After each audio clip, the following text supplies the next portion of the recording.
জাতীয় নির্বাচনে বিএনপির প্রার্থী হতে দিতে হবে কঠিন পরীক্ষা। জনসম্পৃক্ততার পাশাপাশি গুরুত্ব পাবে জুলাই অভ্যুত্থানের চেতনা। এখন থেকেই নজরে মনোনয়ন প্রত্যাশীদের গতিবিধি। শুধুমাত্র ত্যাগ তিতিকার উপর নির্ভর করে আমরা প্রার্থী সিলেকশন করব না। আমরা প্রার্থী সিলেকশন করব বর্তমান বাংলাদেশের জন আকাঙ্ক্ষা অনুযায়ী, জনপ্রত্যাশা অনুযায়ী, জুলাই গণ অভ্যুত্থানের স্পিরিট অনুযায়ী। অর্থনীতিকে ধ্বংস করেছে ফ্যাসিস্ট সরকার, অভিযোগ খসরুর। বিএনপি ক্ষমতায় এলে কর্মসংস্থান বাড়ানোর প্রতিশ্রুতি। ফ্যাসিস্টরা যা করেছে, ব্যবসায়ী সংগঠন দখল, সেখানে বিএনপি নাই। ব্যবসাকে রাজনীতিকরণ করা চলবে না।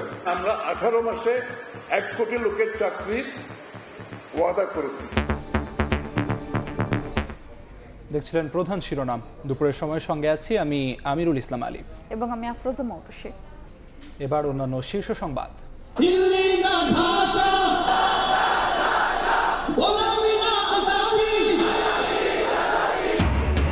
বিচার সংস্কার সহ 3 দাবিতে ইসলামী আন্দোলনের মহাসমাবেশ। অভ্যুত্থানের বর্ষপূর্তি উদযাপনে মাসব্যাপী কর্মসূচি জামায়াতের। 1 জুলাই আয়োজনের প্রস্তুতি বিএনপিরও। দাবি আদায়ে অনড় এনবিআর কর্মীরা। কমপ্লিট শাটডাউনে থমকে আছে রাজস্ব আদায়। দিনে 2,500 কোটি টাকা ক্ষতির দাবি ব্যবসায়ী নেতাদের। পুলিশের পাশাপাশি ট্রাফিক ব্যবস্থাপনায় বাড়ানো হবে শিক্ষার্থীদের অংশগ্রহণ, জানালেন উপদেষ্টা আসিফ। আগস্টে ঢাকার রাস্তায় নামছে গতি নিয়ন্ত্রিত ই-রিকশা।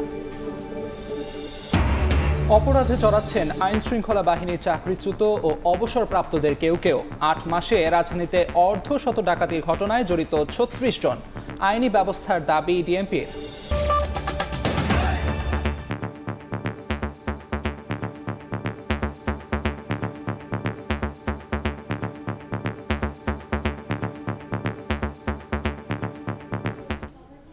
জাতীয় নির্বাচন সামনে রেখে বিএনপি তৃণমূলে শুরু হয়ে গেছে নানামুখী প্রস্তুতি। কিন্তু প্রার্থিতা আদায়ে নেতাদের এবার দিতে হবে কঠিন পরীক্ষা। ত্যাগ ও সংগ্রামের পাশাপাশি গুরুত্ব পাবে জনসম্পৃক্ততা ও জুলাই অভ্যুত্থানের চেতনা। এমনই বার্তা দিলেন বিএনপির নীতি নির্ধারণী ফোরামের সদস্য সালাউদ্দিন আহমদ।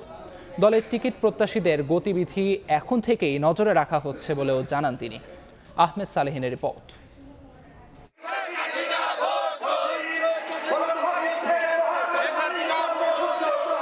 কখনো প্রতিবাদ, কখনো বিক্ষোভ, আবার কখনো জনগণের দাবি নিয়ে প্রায় 17 বছর রাজপথে সংগ্রাম করেছে দেশের অন্যতম বড় রাজনৈতিক দল বিএনপি। সবকিছুর মূলেই ছিল বিগত সরকারের বিদায় ও নিরপেক্ষ সরকারের অধীনে একটি সুষ্ঠু, নিরপেক্ষ এবং গ্রহণযোগ্য নির্বাচনের দাবি। গত বছরের 5ই আগস্ট গণঅভ্যুত্থানের মুখে হাসিনা সরকার পালাতে বাধ্য হলে নতুন করে সুযোগ তৈরি হয় সেই কাঙ্ক্ষিত ও প্রতীক্ষিত নির্বাচন আয়োজনের। ফ্যাসিবাদের পতনের পর কেটেছে প্রায় 11 মাস।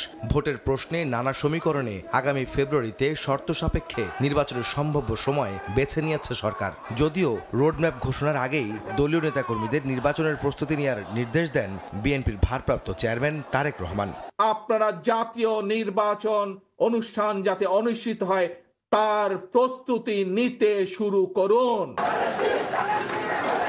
এমন ঘোষণায় নির্বাচনের সম্ভাব্য সময়ের 7-8 মাস আগেই জনসম্পৃক্ততা ও দলের পক্ষে ভোট টানতে মাঠে নেমেছেন মনোনয়ন প্রত্যাশীরা। দলীয় প্রতীকে নিজেদের টিকিট নিশ্চিতে বিভিন্ন স্থানে ইতিমধ্যে ব্যানার ফেস্টুনও সেটেছেন অনেকে। আমরা একটি রাজনৈতিক দল, গণতান্ত্রিক দল, আমাদের নির্বাচনের প্রস্তুতি সবসময় আছে এবং ছিল এবং থাকে। সারা বাংলাদেশের প্রত্যেকটি এলাকাতেই সাধারণ মানুষের সাথে কথা বলছি, আমরা তাদের মতামত নিচ্ছি, তাদের সাথে তাদের কি সমস্যাগুলো রয়েছে, কিভাবে সেই সমস্যাগুলো সমাধান করা যায়। আগামী নির্বাচনে দলীয় প্রার্থী বাছাইয়ে কঠিন পরীক্ষা দিতে হবে নেতাকর্মীদের, এমনটাই জানিয়েছেন বিএনপির নীতি নির্ধারণী ফোরামের সদস্য সালাউদ্দিন আহমদ। বলছেন, শুধু ত্যাগী বা সংগ্রামী হলেই হবে না, মনোনয়ন প্রত্যাশীদের থাকতে হবে জনগণের সমর্থন সহ নানা যোগ্যতা। যে শুধুমাত্র ত্যাগ তিতিকার উপর নির্ভর করে আমরা প্রার্থী সিলেকশন করব না। আমরা প্রার্থী সিলেকশন করব বর্তমান বাংলাদেশের জন আকাঙ্ক্ষা অনুযায়ী, জনপ্রত্যাশা অনুযায়ী, জুলাই গণ অভ্যুত্থানের স্পিরিট অনুযায়ী। শুধুমাত্র তার ত্যাগ তিতিকাকে দেখি জনগণের প্রত্যাশাকে যদি অবহেলা করি সেটা ভুল হবে। বৃহত্তর দল হিসেবে বিএনপি যে কোনো সময় নির্বাচনের জন্য প্রস্তুত জানিয়ে সালাউদ্দিন আহমদ জানান, হাতের সময় থাকায় দলের টিকিট প্রত্যাশীদের নজরে রাখা হচ্ছে। নির্বাচনের প্রস্তুতি বিএনপি সবসময় ছিল, নির্বাচনমুখী দল হিসেবে সবসময় থাকে। আমরা যেটা করি সেটা আপডেট করি। নির্বাচন অনুষ্ঠানের জন্য শুধু প্রার্থী বাছাইয়ের বিষয় নয়, নির্বাচনী ইশতেহার, ম্যানিফেস্টো এগুলো আমাদেরকে প্রস্তুত করতে হবে। নির্বাচনী তফসিলের পর শরিকদের সঙ্গে আসন বন্টনের বিষয়গুলো সামনে আসবে বলেও জানান বিএনপি নেতারা। আহমেদ সালেহিন, সময় সংবাদ, ঢাকা। বিএনপি ক্ষমতায় এলে কর্মসংস্থান বাড়ানোর প্রতিশ্রুতি দিয়েছেন দলটির স্থায়ী কমিটির সদস্য আমির খসরু মাহমুদ চৌধুরী। দুপুরে সিলেটের মেন্দিবাগে জালালাবাদ গ্যাস অডিটোরিয়ামে বিজনেস ডায়ালগে অংশ নিয়ে তিনি একথা বলেন। জানান, গত 17 বছরে দেশের অর্থনৈতিক অবস্থা ধ্বংস করে দেওয়া হয়েছে। দেশের ব্যবসা প্রতিষ্ঠানগুলোকে রাজনীতিকরণ করা চলবে না বলে মন্তব্য করেছেন তিনি। বিএনপি ক্ষমতায় এলে সব খাতকে সমান গুরুত্ব দিয়ে কাজ করবে বলেও জানান বিএনপির এই সিনিয়র নেতা। আমরা শুধু রাজনীতিকে গণতন্ত্রায়ন করলে তো হবে না, ব্যবসাতে একটা গণতান্ত্রিক অধিকার সকলের থাকতে হবে। আমরা যখন শেষ বয় ক্ষমতা ছাড়ি, বাংলাদেশের প্রবৃদ্ধি ছিল 7.06। এই প্রবৃদ্ধি কিন্তু এখনো বাংলাদেশে অর্জন হয়নি। গত 17 বছরে বাংলাদেশের মানুষের যে উৎপাদনশীলতা, সৃজনশীলতা, অর্থনীতিকে নিয়ে সেটাকে ধ্বংস করে দেওয়া হয়েছে। সেটাকে আবার পুনরুদ্ধার করতে হবে। বৈদেশিক মুদ্রা আয় হবে এবং অর্থনীতিতে বিশাল একটা অবদান থাকবে। রাষ্ট্রের প্রয়োজনীয় সংস্কার, 24-এর গণহত্যাকারীদের বিচার এবং সংখ্যানুপাতিক বা পিআর পদ্ধতিতে নির্বাচনের দাবিতে রাজধানীতে মহাসমাবেশ করছে ইসলামী আন্দোলন বাংলাদেশ। সোহরাওয়ার্দী উদ্যানে সমাবেশ শুরুর আগেই কানায় কানায় পরিপূর্ণ হয়ে যায় ময়দান। আঞ্চলিক পর্যায়ে নেতাকর্মীদের বক্তব্যের মাধ্যমে শুরু হয় সমাবেশ। পরে জাতীয় নেতৃবৃন্দ বক্তব্য রাখার কথা রয়েছে। এ সময় দলটির নেতাকর্মীরা বলেন, স্বাধীনতার 5 দশক পরেও জনগণ স্বাধীনতার কাঙ্ক্ষিত স্বাদ পাননি। তাই জুলাই বিপ্লবের চেতনা সমুন্নত রাখতে দ্রুততম সময়ে গণহত্যাকারীদের বিচার নিশ্চিত করতে হবে। এছাড়া ভোটাধিকার সহ দেশের মানুষের গণতান্ত্রিক অধিকার নিশ্চিতে রাষ্ট্র কাঠামোতে প্রয়োজনীয় সংস্কারের দাবি জানান তারা। আর বহুদলীয় গণতন্ত্র সমুন্নত রাখতে আনুপাতিক পদ্ধতিতে নির্বাচন দেওয়ারও দাবি জানান দলটির নেতাকর্মীরা। পিআর সিস্টেমে নির্বাচন দিয়ে নতুন বাংলাদেশের আমাদের যে আকাঙ্ক্ষা, সে আকাঙ্ক্ষা বাস্তবায়নের দাবি অন্তর্বর্তীকালীন সরকারকে আমরা জানাচ্ছি। প্রত্যেকটা দলই আপনার মনে করলেন সঠিকভাবে কথা বলতে পারবে, যে আমরা আমাদের প্রতিনিধি আছে, মানে সঠিক কথাগুলো বলতে পারবে। এই জন্য আমরা পিআর পদ্ধতিতে নির্বাচন চাই। সুন্দর একটা পরিবেশ সৃষ্টি হবে, এই জন্য সংস্কারের প্রয়োজন। 24-এর যে গণ অভ্যুত্থানের সময় যে সমস্ত ছাত্রদেরকে এবং জনসাধারণ মানুষকে যেভাবে হত্যা করা হয়েছে, এর অবশ্যই বিচার চাই, নিরপেক্ষ বিচার চাই। যদি এরকম বেশিরভাগ আবার তৈরি হয়, তাদেরও বিচার চাই। শেখ হাসিনা বাংলাদেশের রাজনীতিকে ধ্বংস করে দিয়েছে। শেখ হাসিনার বিচার চাই, গণহত্যার বিচার চাই। এই মুহূর্তে সোহরাওয়ার্দী উদ্যানে আছেন সহকর্মী শফিক মুন্সি, সরাসরি যাচ্ছি তার কাছে।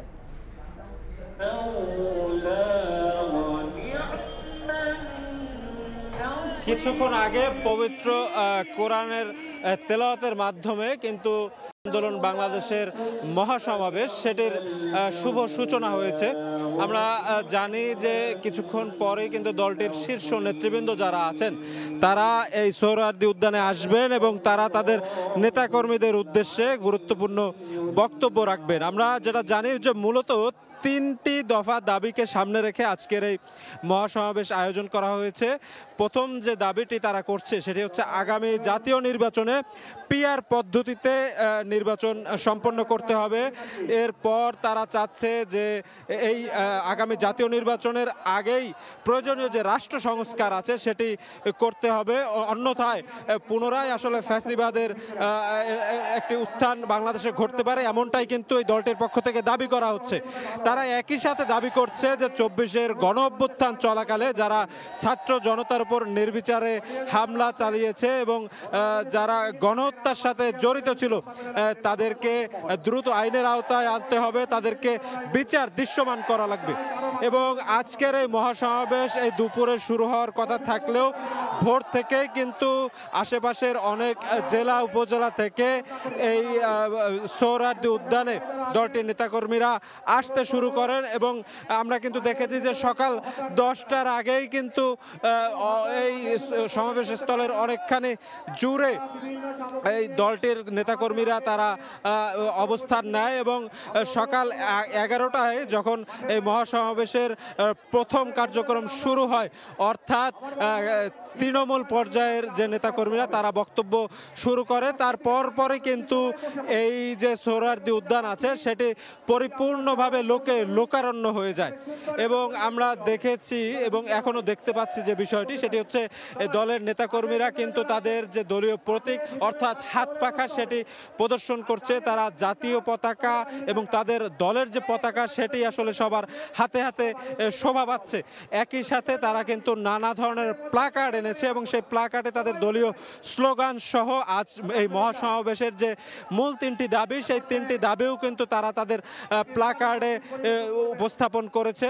আমরা জানি যে দলটির আমির যিনি আছেন অর্থাৎ মুফতি সৈয়দ মোহাম্মদ রেজাউল করিম, তিনি আজকের এই মহাসমাবেশের সভাপতি বা মধ্যমণি হিসেবে তার গুরুত্বপূর্ণ বক্তব্য রাখবেন এবং তার আগে কিন্তু সিনিয়র নায়েবে আমির যিনি আছেন দলটির এবং অন্যতম গুরুত্বপূর্ণ নেতা সৈয়দ ফয়জুল করিম তিনিও বক্তব্য রাখবেন এবং এই দুই নেতার বক্তব্য শোনার জন্য কিন্তু দলটির নেতাকর্মীরা অধীর আগ্রহে সেই সকাল থেকে এই উদ্যানে অবস্থান নিয়েছেন এবং এর মধ্যে কিন্তু দু একবার বৃষ্টি নেমেছে, বৃষ্টির পর রোদ উঠেছে, অর্থাৎ বলা যায় আজকের যে আবহাওয়া সেটি পুরোপুরি অনুকূলে নয়, কিন্তু তারপরও এই প্রতিকূল আবহাওয়া উপেক্ষা করে হাজারে হাজারে মানুষ সোহরাওয়ার্দী উদ্যানের মূল যে সমাবেশ স্থল সেই সমাবেশ স্থলটিতে প্রবেশ করেছে, অবস্থান নিয়েছে এবং তাদের কেউ কেউ দেশের নানা প্রান্ত থেকে তারা এসেছে। অনেকে কিন্তু গতকাল রাতেই আজকের এই সমাবেশ স্থলে আসার জন্য রওনা দিয়েছিল, আমাদেরকে এমনটাই কিন্তু নেতাকর্মীরা জানিয়েছেন এবং তারা বলেছেন যে আজ তাদের যে দলের প্রধান অর্থাৎ দলটির আমিরের পক্ষ থেকে যে নির্দেশনা আসবে সেই নির্দেশনা তারা প্রত্যেকে সারা দেশের সর্বত্র বাস্তবায়নের জন্য সর্বাত্মক চেষ্টা করবেন। তো এই ছিল আমার কাছে সোহরাওয়ার্দী উদ্যান থেকে ইসলামী আন্দোলন বাংলাদেশ আহত যে মহাসমাবেশ সেই মহাসমাবেশের সর্বশেষ খবর। সরাসরি যুক্ত ছিলাম সোহরাওয়ার্দী উদ্যানে। জুলাই আগস্টের গণ অভ্যুত্থান স্মরণে ৩৬ দিন ব্যাপী কর্মসূচি পালন করবে জামায়াতে ইসলামী। মগবাজারে দলটির কেন্দ্রীয় কার্যালয়ে সংবাদ সম্মেলনে কর্মসূচি ঘোষণা করেন সেক্রেটারি জেনারেল মিয়া গোলাম পরওয়ার। জানান, ১ জুলাই গণ অভ্যুত্থানে শহীদ, আহত ও পঙ্গুত্ব বরণকারীদের জন্য দোয়ার আয়োজন করা হবে। ৮ থেকে ১৫ জুলাই জামায়াতের নেতারা আন্দোলনের শহীদদের স্বজন ও আহতদের সঙ্গে সাক্ষাৎ করবেন। ১৬ জুলাই শহীদ আবু সাইদ স্মরণে রংপুরে আলোচনা সভা ও দোয়া মাহফিলে যোগ দেবেন শীর্ষ নেতারা। এছাড়া ১৯ জুলাই ৭ দফা বাস্তবায়নের দাবিতে সোহরাওয়ার্দী উদ্যানে জাতীয় সমাবেশ অনুষ্ঠিত হবে। ৫ আগস্ট দেশব্যাপী গণ মিছিল করবে জামায়াত। জুলাই আগস্ট গণ অভ্যুত্থানে শহীদ, আহত ও পঙ্গুত্ব বরণকারীদের জন্য দেশব্যাপী শাখায় শাখায় দোয়া অনুষ্ঠান, দরিদ্র, অসহায়, দুস্থ ও ইয়াতিমদের মাঝে খাবার বিতরণ, শহীদ আবু সাইদ তার এই সাহসী জীবনদান, সেই স্মরণে আমরা রংপুরে আলোচনা সভা এবং দোয়া অনুষ্ঠানের আয়োজন করেছি। জামাত ঘোষিত যে ৭ দফা সেটা বাস্তবায়নের জন্য ঐতিহাসিক সোহরাওয়ার্দী উদ্যানে আমরা জাতীয় সমাবেশের ডাক দিয়েছি। ৫ আগস্ট যেটা আমাদের গণ অভ্যুত্থানের ঐতিহাসিক বিজয়ের দিন, কথিত স্বৈরাচার ফ্যাসিবাদের দেশ ছেড়ে পলায়নের দিন, সেই দিন দেশব্যাপী জামাত ইসলামী গণ মিছিলের আয়োজন করবে। ২৪ গণ অভ্যুত্থান স্মরণে ৩৬ দিনের কর্মসূচি ঘোষণা করেছে বিএনপি। এ সময় দলটির জ্যেষ্ঠ যুগ্ম মহাসচিব রুহুল কবির রিজভী বলেছেন, গণ অভ্যুত্থানে আহত ও নিহতদের পরিবারের পাশে থেকে দেশের গণতন্ত্র পুনঃপ্রতিষ্ঠায় বিএনপি কাজ করে যাচ্ছে। দুপুরে বাংলাদেশ চীন মৈত্রী সম্মেলন কেন্দ্র পরিদর্শন করেন রিজভী। দলটি ঘোষিত কর্মসূচির প্রথম দিনের আয়োজন হবে এই কেন্দ্রে। পরিদর্শন শেষে রিজভী বলেন, সরকারের দায়িত্ব এখন সামাজিক ও অর্থনৈতিক সংকট মোকাবেলা সহ মব সংস্কৃতির মতো ঘটনা থেকে মানুষকে রক্ষা করা। নির্বাচনের তারিখ ঘোষণার মধ্য দিয়ে জনগণের আকাঙ্ক্ষার বাস্তবায়ন হবে উল্লেখ করে এই বিএনপি নেতা বলেন, আগামীতে যারা জনপ্রতিনিধি হবেন তাদের প্রতিটি পদক্ষেপে জবাবদিহির আওতায় আনতে হবে। বিগত যে ফ্যাসিবাদী সরকার, ভয়ঙ্কর উৎপীড়ক সেই সরকার দেশের মানুষের অর্থ লোপাট করেছে, পাচার করেছে, বিভিন্ন প্রতিষ্ঠানকে ধ্বংস করেছে, বিভিন্ন ফোরামে আলাপ আলোচনা হয়েছে। দেশের অধিকাংশ মানুষ যে প্রত্যাশা করে, যে আকাঙ্ক্ষা ধারণ করে, সেই আকাঙ্ক্ষারই প্রতিফলন ঘটবে তারিখ নির্ধারণের ক্ষেত্রে এবং নির্বাচনের ঘোষণার মধ্য দিয়ে। অন্যায় অত্যাচারে আওয়ামী লীগ হিটলারকেও ছাড়িয়ে গেছে বলে মন্তব্য করেছেন নাগরিক ঐক্যের সভাপতি মাহমুদুর রহমান মান্না। সকালে রাজধানীর এফডিসিতে এক বিতর্ক অনুষ্ঠানে একথা বলেন তিনি। পক্ষপাতহীন বিচারের মাধ্যমে জুলাই গণহত্যাকারীদের শাস্তির দাবি জানান মাহমুদুর রহমান মান্না। নতুন রাজনৈতিক দল জাতীয় নাগরিক পার্টিতে অসংলগ্নতা রয়েছে মন্তব্য করে তিনি বলেন, গণ অভ্যুত্থানের আকাঙ্ক্ষা বাস্তবায়নে তরুণদের কাজ করতে হবে। তরুণ ভোটাররাই আগামী জাতীয় নির্বাচনে ক্ষমতার পালা বদলে গুরুত্বপূর্ণ ভূমিকা রাখবে বলেও মন্তব্য করেন নাগরিক ঐক্যের সভাপতি। আওয়ামী লীগ গত 15 বছরে যে অন্যায় করেছে, যে অত্যাচার করেছে, আমার প্রায়ই মনে হয় যেটা হিটলারের অত্যাচারকে ছাড়িয়ে গেছে। আমি মনে করি তাদের ব্যাপারে সর্বোচ্চ কঠোরতা দিয়ে, বিচক্ষণতা দিয়ে, পক্ষপাতহীনভাবে বিচার করে শাস্তি দিতে হবে। বেগম জিয়া যে জায়গায় আছেন, এই রকম ভূমিকাও যদি পালন করেন তাও দেশের জন্য কল্যাণ হবে। বেগম জিয়াকে প্রধানমন্ত্রী হতে হবে এরকম না, তার পার্টি যদি ক্ষমতায় যায় তাদেরকে এই রকম পরামর্শ দিতে পারেন, পরিচালনা করতে পারেন, সেটাও আমাদের জন্য কল্যাণ হবে। চট্টগ্রাম অভিমুখে বাম গণতান্ত্রিক জোটের রোড মার্চ দ্বিতীয় দিন ফেনীতে পৌঁছেছে। রোড মার্চ থেকে চট্টগ্রাম বন্দর পরিচালনার দায়িত্ব বিদেশি কোম্পানিকে দেওয়ার পরিকল্পনা, মানবিক করিডোর এবং স্টারলিংকের মাধ্যমে সাম্রাজ্যবাদী আগ্রাসনের প্রতিবাদ জানাচ্ছেন অংশগ্রহণকারীরা। সকাল 10:30টায় শহরের কেন্দ্রীয় শহীদ মিনারে সংক্ষিপ্ত সমাবেশ করেন রোড মার্চে অংশগ্রহণকারীরা। সমাবেশ শেষে ব্যানার ও পোস্টার হাতে আবার চট্টগ্রামের উদ্দেশ্যে যাত্রা শুরু করেন।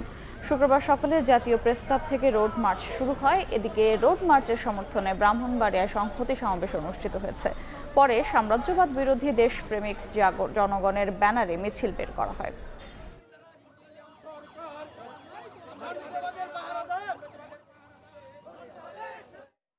চেয়ারম্যানের পদত্যাগের দাবি আদায়ে অনড় এনবিআর সংস্কার ঐক্য পরিষদ। সকাল থেকে আগারগাঁওয়ে রাজস্ব ভবনে কমপ্লিট শাটডাউন কর্মসূচি পালন করছেন পরিষদের সদস্যরা। এই কর্মসূচির কারণে সমুদ্র ও স্থলবন্দরগুলোতে বন্ধ আছে আমদানি রফতানি কার্যক্রম। সংকট নিরসনে 1 জুলাই সব পক্ষের সঙ্গে আলোচনায় বসার কথা জানিয়েছে অর্থ মন্ত্রণালয়। তবে আন্দোলনকারীরা বলছেন তারা এখনও অবগত নন। পূর্ব ঘোষণা অনুযায়ী এনবিআর সংস্কার ঐক্য পরিষদের ব্যানারে শনিবার সকাল থেকে রাজধানীর আগারগাঁওয়ে রাজস্ব বোর্ড ভবনের সামনে অবস্থান নেন আন্দোলনকারীরা। অনাকাঙ্ক্ষিত ঘটনা এড়াতে মোতায়েন করা হয়েছে আইনশৃঙ্খলা রক্ষাকারী বাহিনীর বিপুল সংখ্যক সদস্য। যদিও এনবিআর এর পক্ষ থেকে কর্মীদের অফিসে উপস্থিত না থাকলে শাস্তিমূলক ব্যবস্থা নেওয়ার নির্দেশনা ছিল, তা উপেক্ষা করেই চেয়ারম্যানের পদত্যাগের দাবিতে অনড় আন্দোলনকারীরা। আলোচনায় যেতে চাই, আলোচনায় যদি সিদ্ধান্ত হয় তাহলে সেই অনুযায়ী ব্যবস্থা হবে। এই এনবিআর চেয়ারম্যানকে অপসারণ করা না হলে এই অচল অবস্থা দিনের পর দিন থাকবে এবং দেশ এবং রাজস্বের চরম ক্ষতির সম্মুখীন হবে। চেয়ারম্যান স্যার পদত্যাগ না করা পর্যন্ত আমরা এখান থেকে উঠবো না, সরবো না এখান থেকে। বিসিএস ক্যাডার যে প্রশাসন থেকে আসছে, আমাদের কাস্টম ব্যাট ক্যাডার থেকে আসুক, এটা আমরা চাই, আমাদের এটা দাবি। শুক্রবার অর্থ মন্ত্রণালয় থেকে জানানো হয় উপদেষ্টার সঙ্গে বৈঠকের পর শাটডাউন কর্মসূচি প্রত্যাহার হয়েছে। তবে এই খবর সঠিক নয় বলে জানিয়েছে সংস্কার ঐক্য পরিষদ। 1 জুলাই সব পক্ষকে নিয়ে মন্ত্রণালয়ের বৈঠকের বিষয়ে এখনো জানানো হয়নি বলে দাবি সংগঠনটির। আমাদের সর্বস্তরের কর্মকর্তা কর্মচারীরা বলেছে আমরা আলোচনায় যাব, কোনো অসুবিধা নেই, আমরা তাদের ম্যান্ডেট নিয়েছি যাওয়ার। তবে আমরা যাব জাতীয় রাজস্ব বোর্ডের চেয়ারম্যানের অপসারণের দাবি নিয়ে। আমরা অলওয়েজ আলোচনার জন্য রাজি আছি।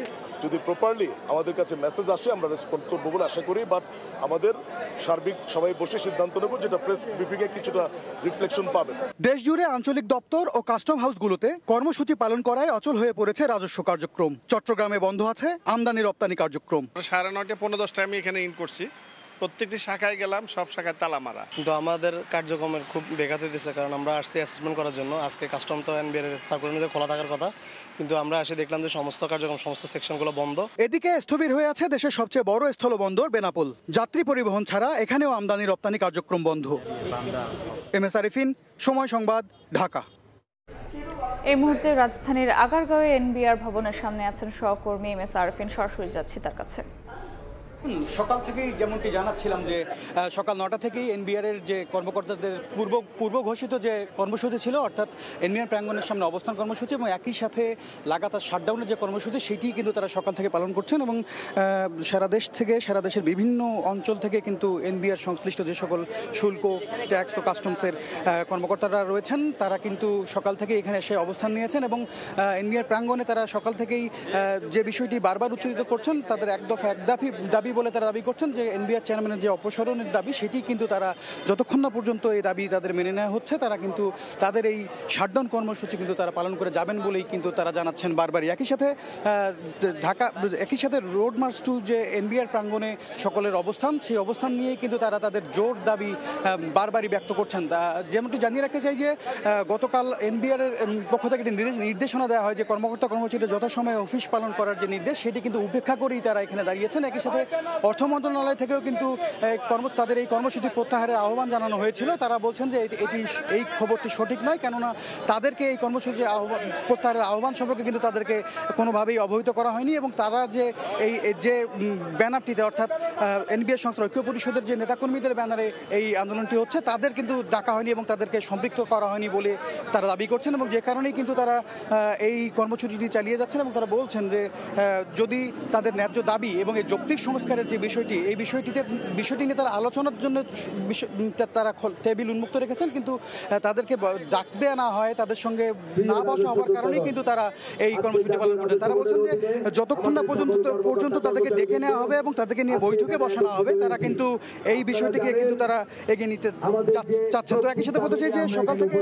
এনবিআর এর যে কার্যক্রম, সেই কার্যক্রম কার্যত স্থবির রয়েছে এবং বিপুল সংখ্যক আইনশৃঙ্খলা রক্ষা বাহিনী এখানে অবস্থান করছেন যেন কোনো ধরনের অনাকাঙ্ক্ষিত বিষয় যেন এখানে না ঘটে। তো এনবিআর প্রাঙ্গণ থেকে এই মুহূর্তে কর্মকর্তাদের আন্দোলন নিয়ে এই ছিল আমার কাছে সবশেষ খবর। সরাসরি যুক্ত ছিলাম আগারগাঁওয়ের এনবিআর ভবনের সামনে থেকে। এনবিআর এর অচল অবস্থায় দৈনিক 2,500 কোটি টাকা ক্ষতির দাবি ব্যবসায়ী নেতাদের। আছে ক্রয়াদেশ বাতিলের হুমকিও, যার নেতিবাচক প্রভাবে বন্ধ হয়ে যেতে পারে অনেক রপ্তানিমুখী প্রতিষ্ঠান। এমন নানা শঙ্কার কথা তুলে ধরে সংকট মোকাবিলায় প্রধান উপদেষ্টার কার্যালয়কে জরুরি ভিত্তিতে এগিয়ে আসার আহ্বান জানিয়েছেন ব্যবসায়ীরা। দুপুরে রাজধানীর একটি হোটেলে আয়োজিত ব্যবসায়ী সংগঠনগুলোর যৌথ সংবাদ সম্মেলনে শর্ত ছাড়া আন্দোলনকারীদের কাজে যোগ দেওয়ার আহ্বান জানানো হয়। এক টেবিলে BGMEA, BKMEA, BTMA, DCCI, MCCI, BCI, ICC Bangladesh সহ দেশের শীর্ষ বাণিজ্যিক সংগঠন। এনবিআর এর বর্তমান অচলাবস্থার প্রভাব তুলে ধরতে শনিবার দুপুরে রাজধানীর হোটেল ইন্টারকন্টিনেন্টালে আয়োজন করা হয় এক যৌথ সংবাদ সম্মেলন। প্রথমেই সব সংগঠনগুলোর পক্ষে লিখিত বক্তব্যে তুলে ধরা হয় এনবিআর কর্মকর্তা কর্মচারীদের চলমান কর্মসূচিতে কিভাবে মাসুল গুনছে দেশের অর্থনীতি, সেই চিত্র। দেশের আমদানি রপ্তানি ব্যবসা মারাত্মক ক্ষতির সম্মুখীন হচ্ছে। দেশের রপ্তানিতে বর্ধিত লিড টাইম আরও বৃদ্ধি পাচ্ছে। তাছাড়া পোর্টে, বিমানবন্দরে আমদানি রপ্তানিযোগ্য পণ্য পড়ে থাকার দরুন বৃষ্টি রোদে নষ্ট হচ্ছে, ড্যামারেজ বাড়ছে। এ সময় বিজিএমইএ সভাপতি জানান, এনবিআর এর অচল অবস্থায় দৈনিক 2,500 থেকে 2,600 কোটি টাকার দ্বিপাক্ষিক বাণিজ্য ক্ষতির মুখে পড়ছে। তুলনামূলক ছোট কারখানা বন্ধ হয়ে পড়ার শঙ্কায় আছে। 65 বিলিয়ন হচ্ছে ট্রানজাকশন।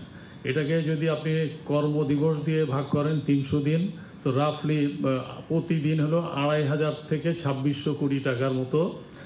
এটা বলা যাবে না যে ক্ষতি হচ্ছে, ডিস্ট্রাকশন হচ্ছে। এর কারণে যেটা হবে যে কোনো ইন্ডিভিজুয়াল যার হলো শক অ্যাবজর্বিং ক্যাপাসিটি কম, সেই ফ্যাক্টরি বসে যাবে এবং দেউলিয়া হয়ে যাবে। সংবাদ সম্মেলন থেকে কোনো রকম শর্ত ছাড়া আন্দোলনকারীদের যোগ দেওয়ার পরামর্শ দিয়ে সংকট কাটাতে প্রধান উপদেষ্টার কার্যালয়কে এগিয়ে আসার তাগিদ দেন ব্যবসায়ী নেতারা। আমরা চাই কোনো সমস্যা যে টেবিলে বসে সমাধান করা যায় না, এটা আমরা বিশ্বাস করি না। In good faith, without precondition বসতে হবে, কথা শুনতে হবে, কিছু ছাড় দিতে হবে, কিন্তু দুটো জিনিস প্রথমেই যেটা ফারিস ভাই বলেছেন, এনবিআর এর সংস্কার হতে হবে। তবে দাবির প্রেক্ষিতে জাতীয় রাজস্ব বোর্ডের চেয়ারম্যানকে অপসারণের বিপক্ষে অবস্থানের কথা জানানো হয় যৌথ সংবাদ সম্মেলন থেকে। আমাদের ভবিষ্যৎ কি? সাইফুল ইসলাম, সময় সংবাদ, ঢাকা। দুপুরের সময় আরও থাকছে। আমদানি রপ্তানি পণ্যের মান পরীক্ষায় নতুন যুগের যাত্রা। চট্টগ্রামে বিএসটিআই কার্যালয়ে পরীক্ষা করা যাবে ৩১৫টি পণ্য। কম সময়ে মিলবে সেবা, গতি বাড়বে খালাসে।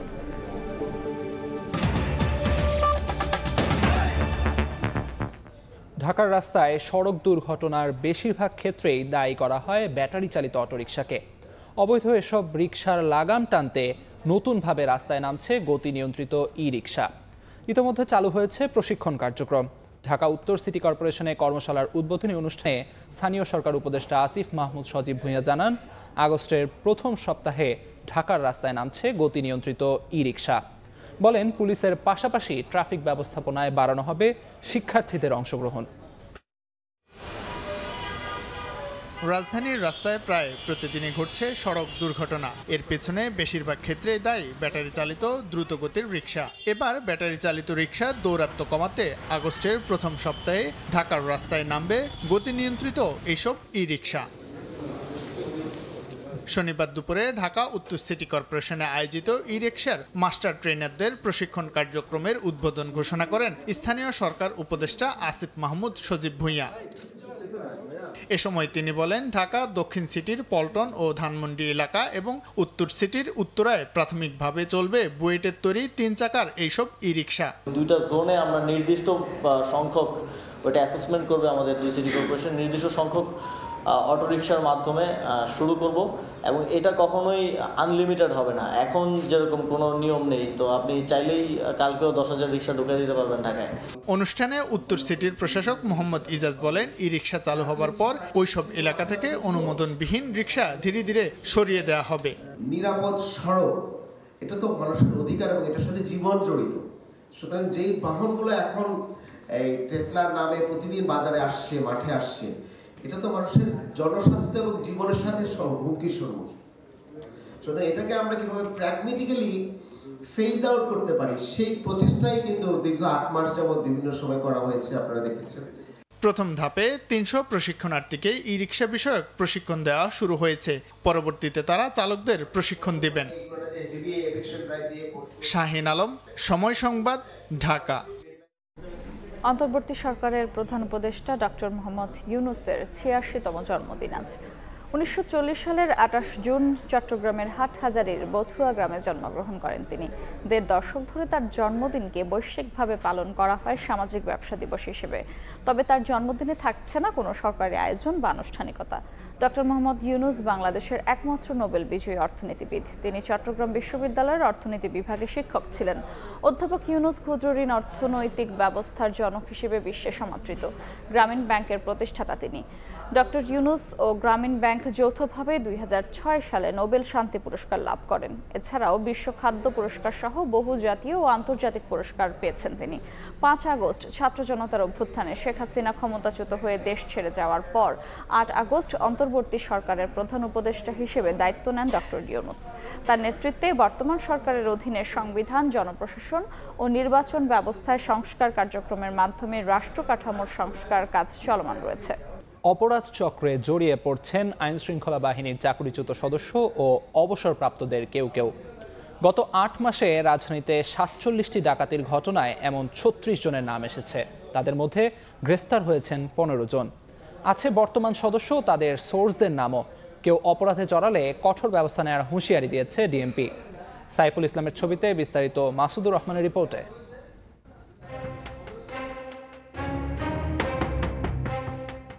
গত 14 জুন রাজধানীর উত্তরার 13 নম্বর সেক্টরের 12 ও 13 নম্বর সড়কের সংযোগস্থলে র্যাবের পোশাকে নগদের এক পরিবেশকের 2 কর্মীকে গতিরোধ করার চেষ্টা করা হয়।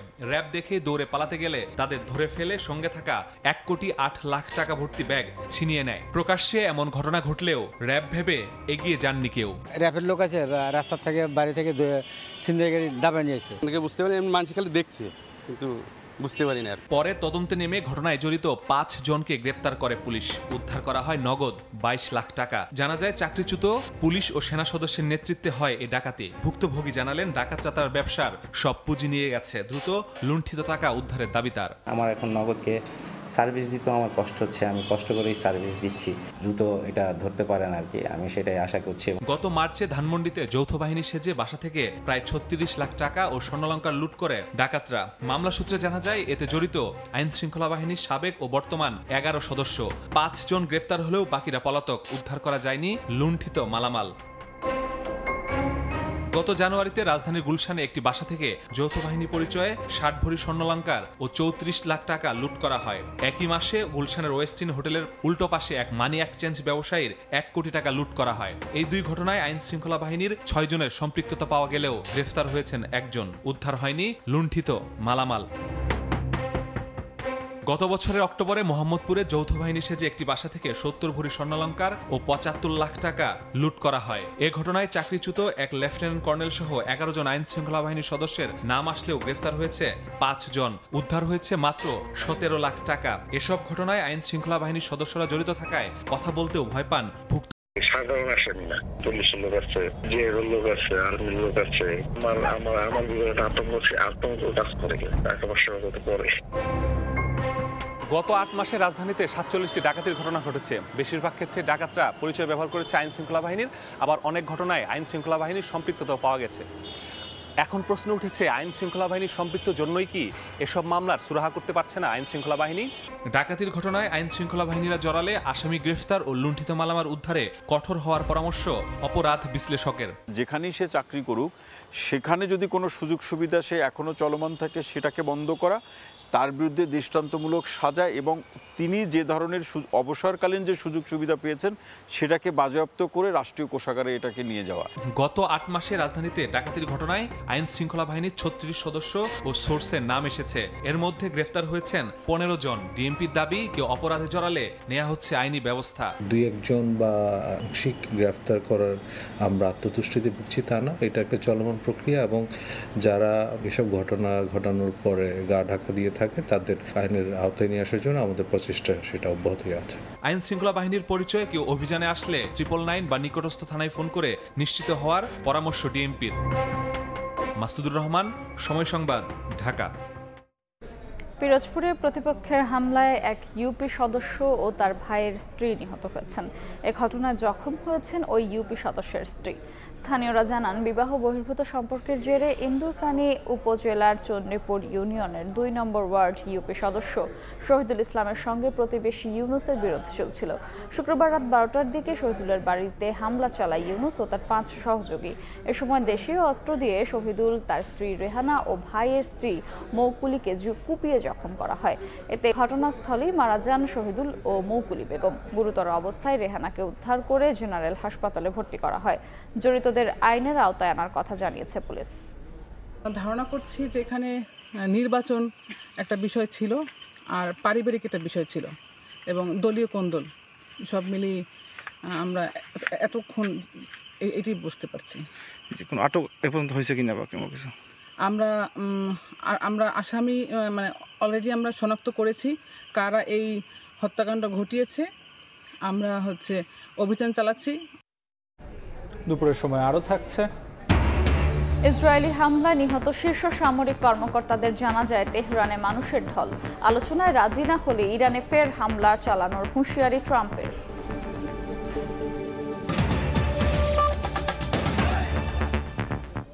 দুর্বল ১২টি ব্যাংকের জন্য টাকা ছাপিয়ে এখন পর্যন্ত ৫২,৫০০ কোটি টাকা ঋণ দিয়েছে বাংলাদেশ ব্যাংক। কেন্দ্রীয় ব্যাংক সূত্রে এই তথ্য জানা গেছে। সবশেষ ন্যাশনাল ব্যাংকে ১,০০০ কোটি টাকা ছাপিয়ে ঋণ দেওয়া হয়েছে। দুর্বল ব্যাংকগুলো আমানতকারীদের অর্থ ফেরত দিতে না পারায় আর্থিক খাতের স্থিতিশীলতার জন্য টাকা ছাপিয়ে সহায়তা করছে বাংলাদেশ ব্যাংক।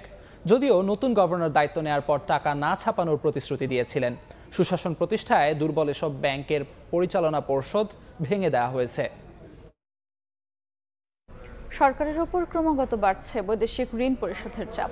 চলতি অর্থবছরের প্রথম 11 মাসে বৈদেশিক ঋণের সুদ আসল বাবদ 378 কোটি মার্কিন ডলার পরিশোধ করেছে সরকার, যা এক বছর আগের তুলনায় 23% বেশি। বিপরীতে কমেছে ঋণ ছাড় ও ঋণের প্রতিশ্রুতি। এই অবস্থায় ঋণের অর্থ দিয়ে সুদ পরিশোধ চক্র তৈরি হচ্ছে বলে সতর্ক করেছেন অর্থনীতিবিদরা। বার্ষিক উন্নয়ন কর্মসূচি বাস্তবায়নে দেশীয় অর্থায়নের ঘাটতি পূরণে দাতা সংস্থা ও উন্নয়ন সহযোগীদের কাছ থেকে নানা শর্তে ঋণ নেয় সরকার। এসব ঋণের সুদ আসল সহ প্রতি মাসেই পরিশোধ করতে হয়। এই বৈদেশিক ঋণ পরিশোধের চাপ সরকারের ওপর ক্রমাগত বাড়ছে।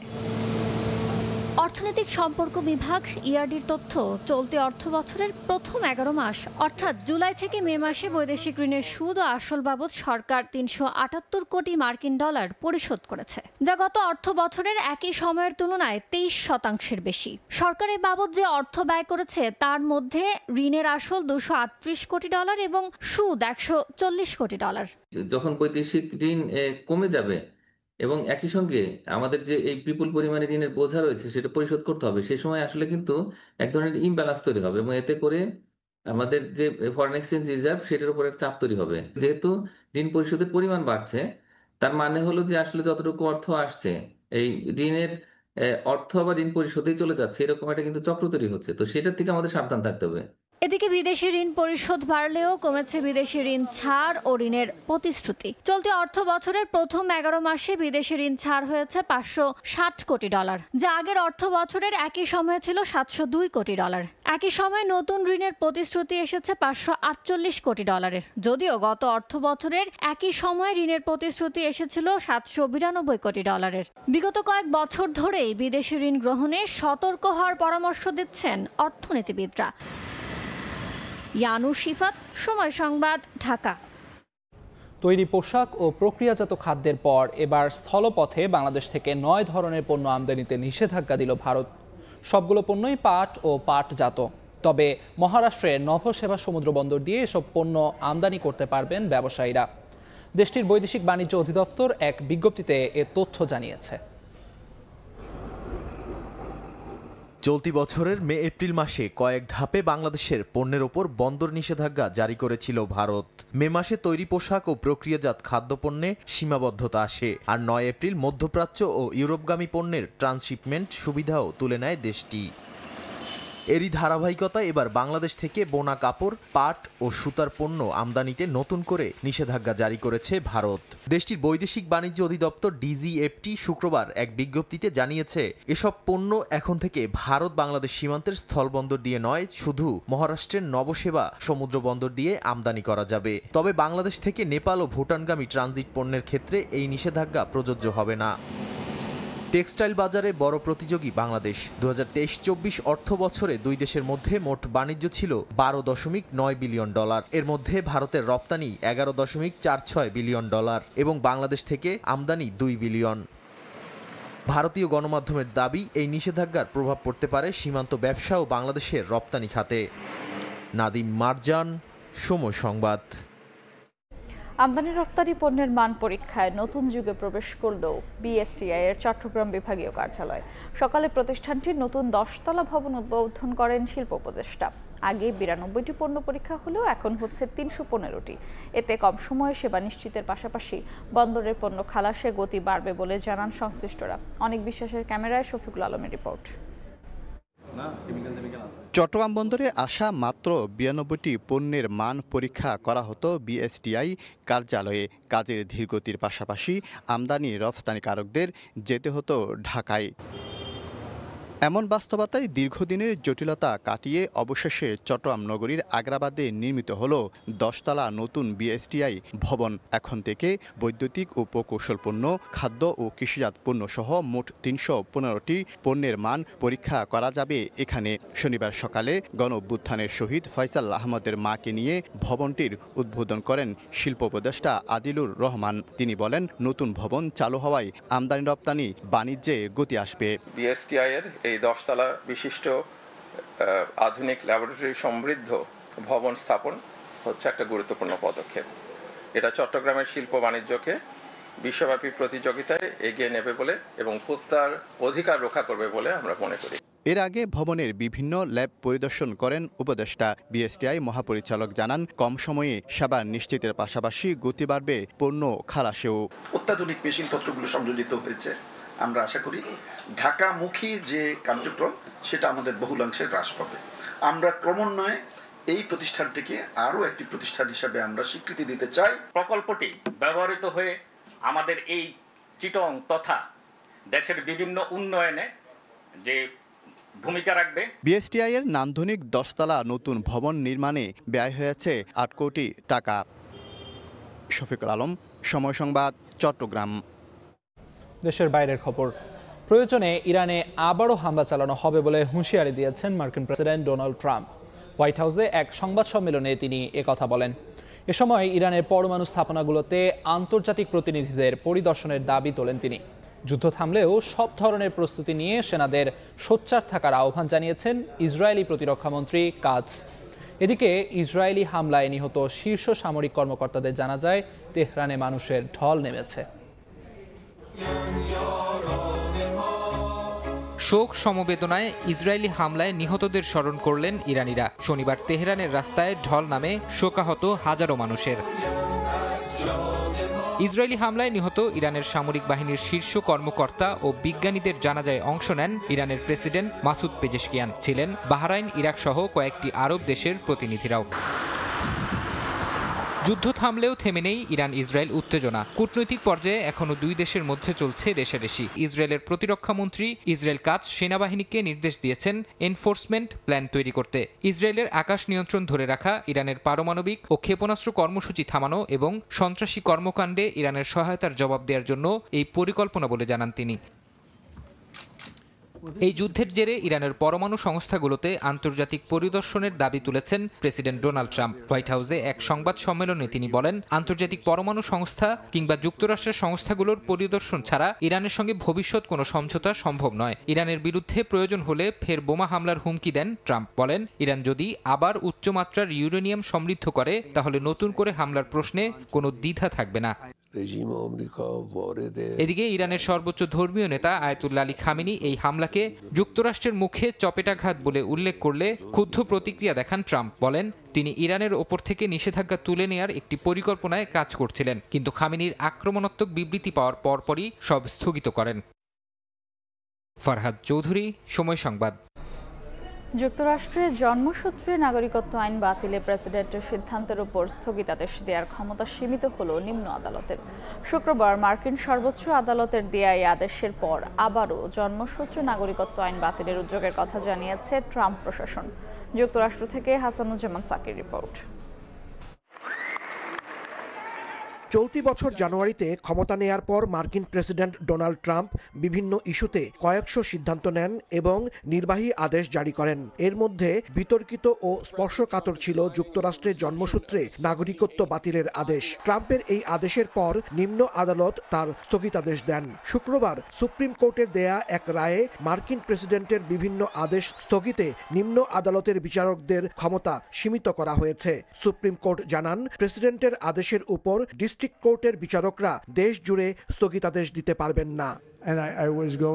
বিগত কয়েক মাস ধরে প্রেসিডেন্ট ট্রাম্পের বিভিন্ন আদেশের উপর স্থগিতাদেশ দিয়ে আসছিলেন নিম্ন আদালতের বিচারকরা। এতে ট্রাম্প প্রশাসনের নীতি প্রয়োগ সাময়িকভাবে বাধাপ্রাপ্ত হয়। সুপ্রিম কোর্টের রায়ের পর ডোনাল্ড ট্রাম্প এটিকে বিশাল বিজয় বলে দাবি করেন।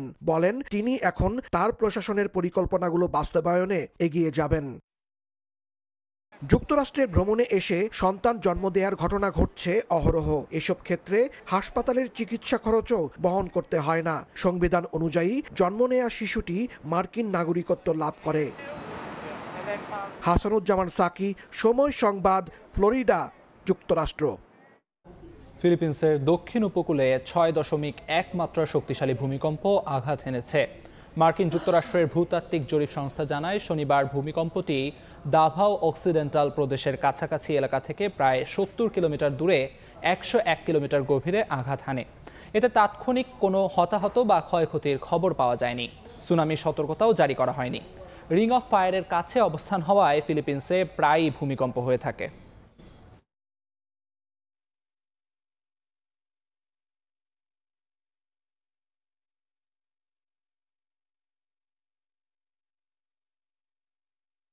পাওয়া সুযোগ আর হেলায় হারানো নয়, লম্বা সময় পর জাতীয় দলে প্রত্যাবর্তনকে স্মরণীয় করে রাখতে চান ওপেনার নাঈম শেখ।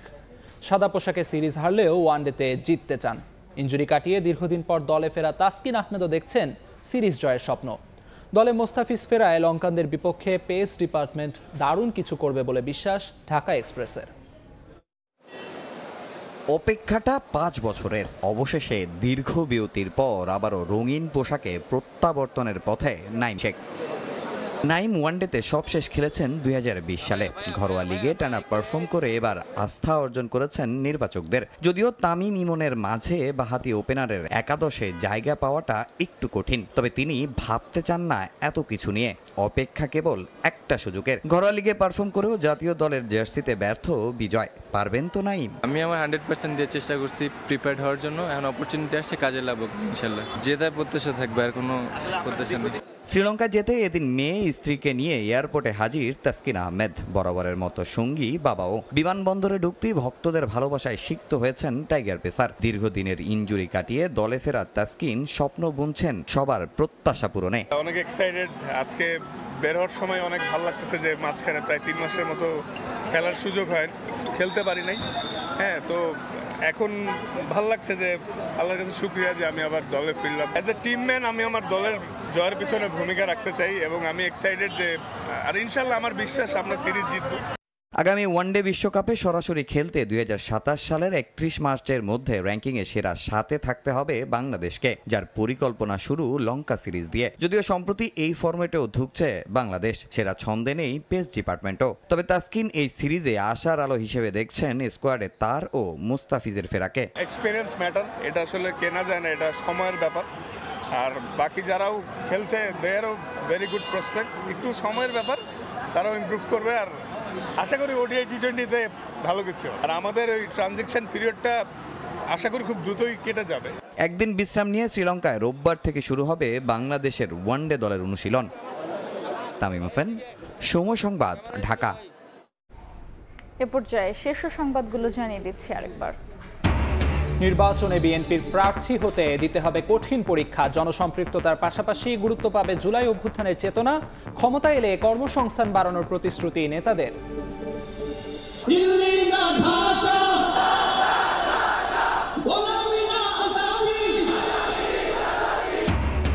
3 দাবিতে ইসলামী আন্দোলনের মহাসমাবেশ। অভ্যুত্থানের বর্ষপূর্তি উদযাপনে মাসব্যাপী কর্মসূচি জামায়াতের। 1 জুলাই থেকে আয়োজনের প্রস্তুতি বিএনপিরও। এবং দাবি আদায়ে অনড় এনবিআর কর্মীরা। কমপ্লিট শাটডাউনে থমকে আছে রাজস্ব আদায়। দিনে 2,500 কোটি টাকা ক্ষতি। দ্রুত সমাধানের আহ্বান ব্যবসায়ী নেতাদের।